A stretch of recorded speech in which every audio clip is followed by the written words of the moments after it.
홍채학 강의를 시작하겠습니다. 건강 홍채 변화 과정. 막힌 병소. 병소는 홍채의 섬유 조직이 벌어져 형성된 구멍으로 다양한 형태가 있으나 크게 타원형 혹은 마른 목골 형태인 막힌 병소와 홍채의 일부 조직이 자율신경선에서 바깥쪽으로 함몰되면서 생긴 열린 병소로 구분한다. 막힌 병소에는 선천적으로 형성된 유전성 병소와 후천적으로 형성된 후천성 병소가 있다. 유전성 병소는 타원형의 구멍 내부에 거미줄 모양의 나무잎과도 같은 사인이 있으나 후천성 병소에는 발견할 수 없다. 병소의 깊이가 깊어질수록 병소 내부 색이 어둡게 나타나며 해당 장기의 상태는 만성 혹은 말기로 악화된다. 종양도 때로는 막힌 병소의 유형으로 나타나기도 한다. 특히 막힌 병소에 착색과다가 생기면 정밀 진단을 받을 필요가 있다. 착색과다 약물 중독. 착색과다는 홍채 섬유 위에 다른 유형의 조직이 나타나는 것으로 착색이 되는 원인은 크게 세 가지가 있다. 첫째는 부모로부터 유전적으로 물려받는 것과 둘째는 화학약품의 다량 섭취나 색소가 첨가된 인스턴트 식품의 섭취에 의해서이며 셋째는 간의 해독 기능이 떨어지게 될 때에 혈액 내의 독소가 신체의 어느 조직에 축적되어 나타난다.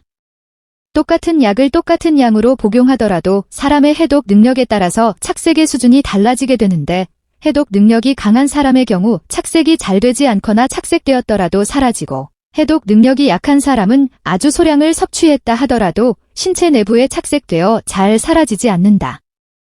착색과다는 신체 중 가장 조직이 약한 부위에 나타나기 때문에 그 부위에 다른 유형의 세포가 자랄 수 있는 여건을 마련해주는 계기가 된다.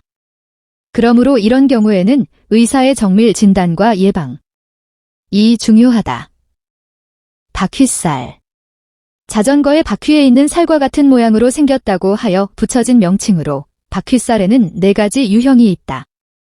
첫째는 동공에서부터 밖으로 나간 형, 둘째는 자율신경안에서부터 밖으로 나간 유형, 셋째는 자율신경안에서 동공 쪽으로 향한 유형, 넷째는 동공에서부터 자율신경안으로 향하나 자율신경안까지는 미치지 못하는 유형이다.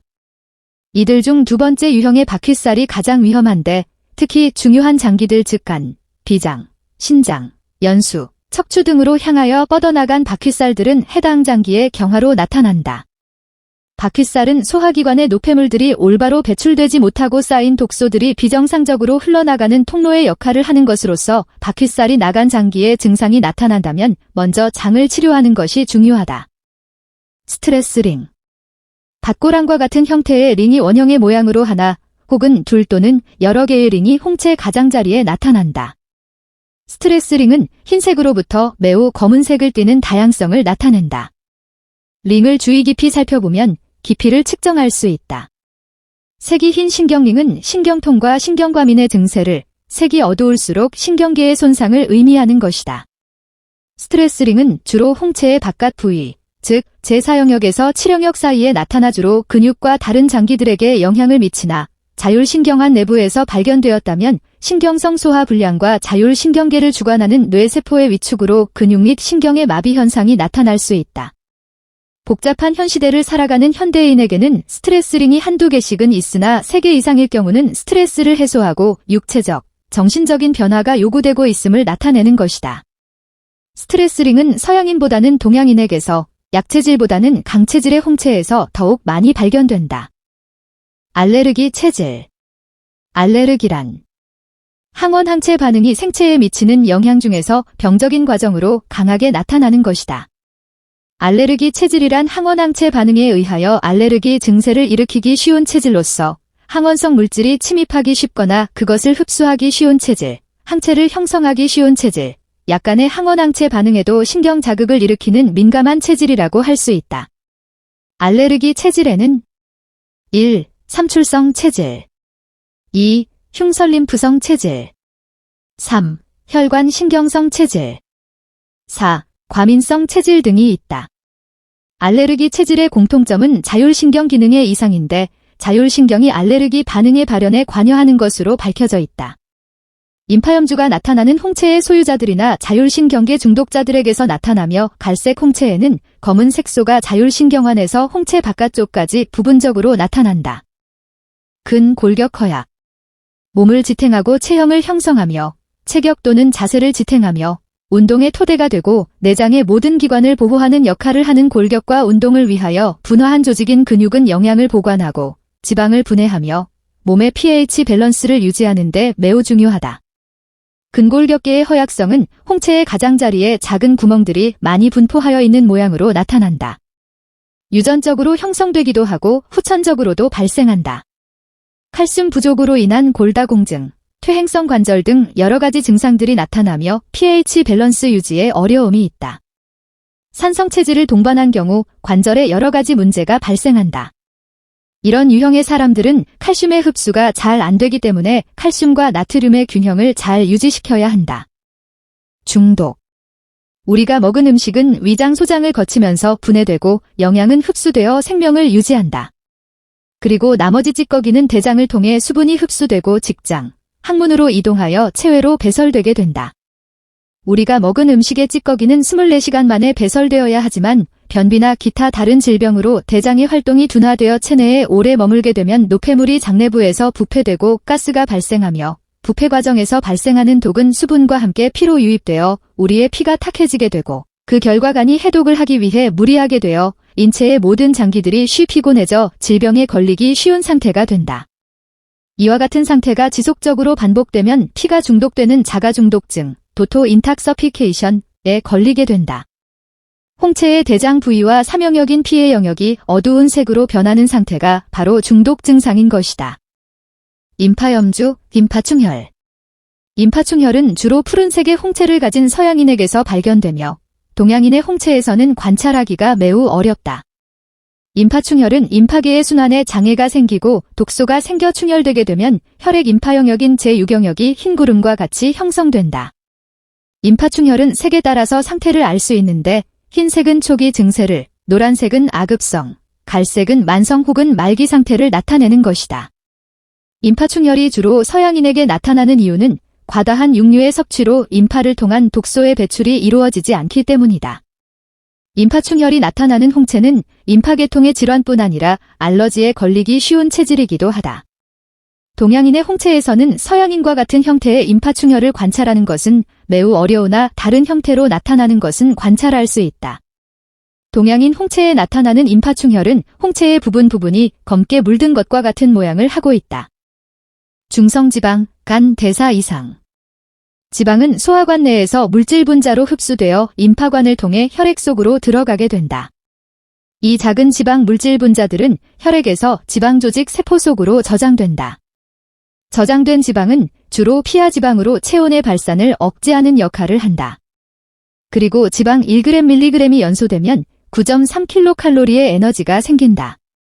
이와 같이 칼로리의 생성량도 많고 체온 유지에 필수적인 지방도 체내에 과다하게 축적이 되면 비만 지방간, 유리기 생성 등 여러 가지 복잡한 문제가 발생하게 된다. 마지막 장 참조.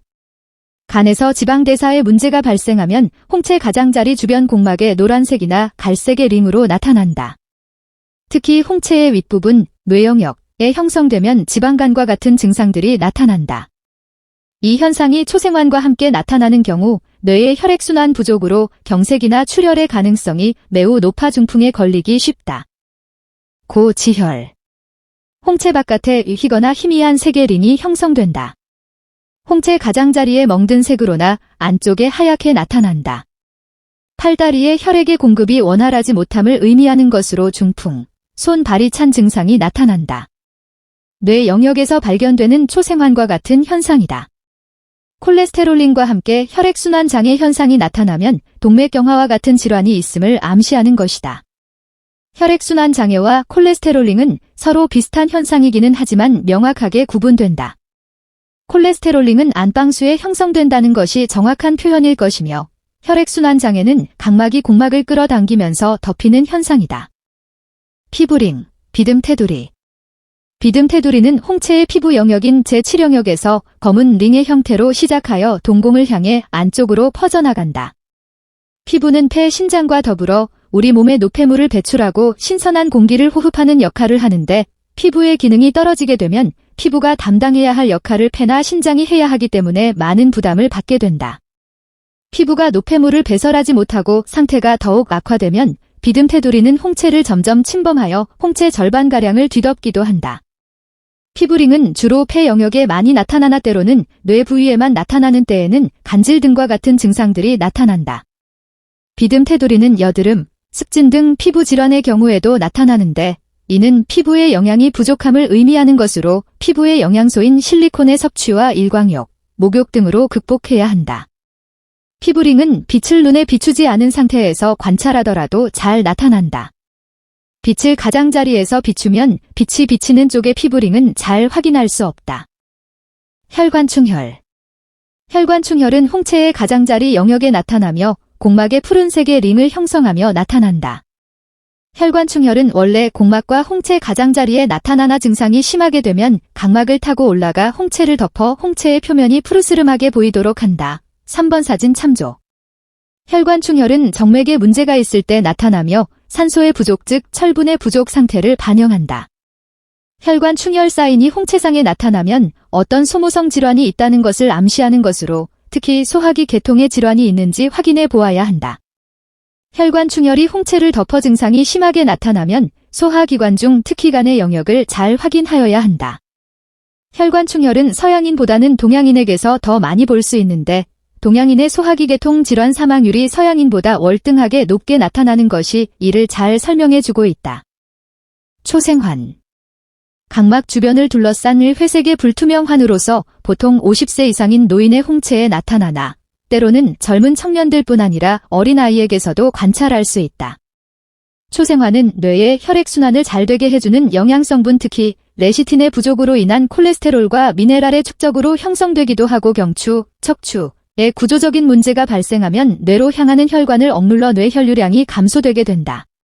이런 사람은 빈혈, 기억력 감퇴, 건망증, 만성두통, 심하면 뇌의 혈관이 경화되거나 막히게 되어 중풍에 걸릴 수 있는 위험성이 있으므로 의사에게 척추검진 및 뇌의 정밀 진단을 수시로 받고 사전 예방에 힘써야 한다. 특히 초생환과 지방 사인이 나타나는 경우에는 중풍으로 나타나는 경우가 아주 많다. 어린아이에게 나타나면 집중력 부족과 기억력 감퇴로 학업에 악영향을 줄 수 있다.